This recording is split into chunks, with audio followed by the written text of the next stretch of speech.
My name is Jasmin and I have Behçet's disease.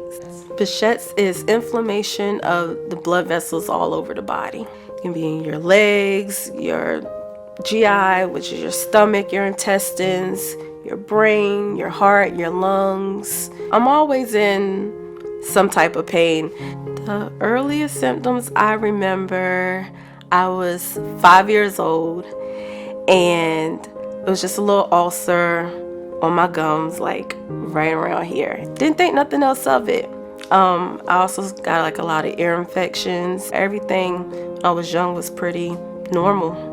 When about 2021, I started getting urogenital ulcers. I had started developing GI symptoms, and the GI doctor did some exploratory surgery, some biopsies, and he had mentioned Behçet's. And I had read about it prior to, but didn't think that I had fit the demographic. So when they sent me to the rheumatologist, they did a differential diagnosis, ruled out everything else, and looked at my lab results, and that's when they confirmed it.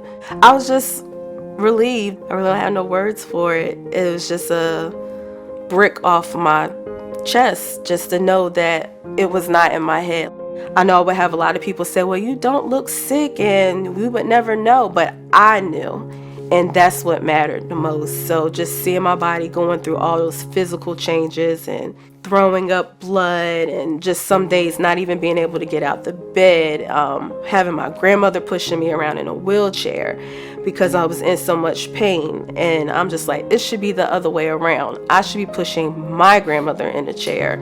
I also have neurological effects of Behçet's.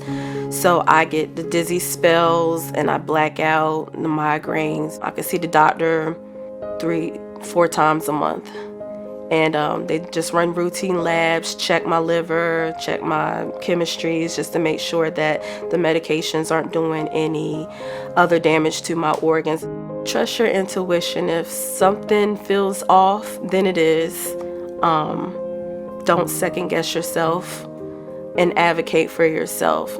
Definitely living alone is not an option for me. And at first, I've kind of felt like a failure because I was like, I'm an adult moving back home. And I felt defeated. My mom was like, no, you have an illness and that is not your fault. You're not a failure.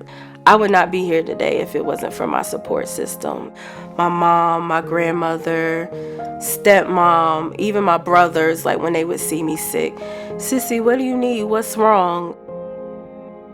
The laboratory professionals and pathologists are the reason I have my diagnosis.